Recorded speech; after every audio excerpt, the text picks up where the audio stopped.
How to adjust gamma on Devant Smart TV. And okay guys, you'll have to do in your remote. Okay, press the menu button and go to settings. In settings, go to picture. In picture, go to picture mode settings. Here in picture mode settings, scroll down and find the expert settings. Okay, go to this.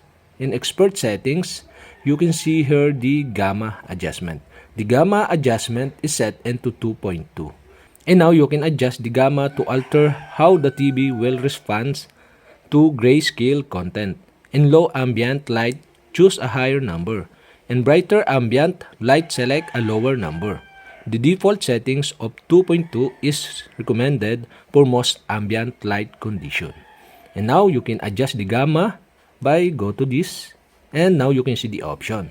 Okay, you can adjust the gamma in 2.0, 2.2, 2.4, or you can set or adjust into BT.1886.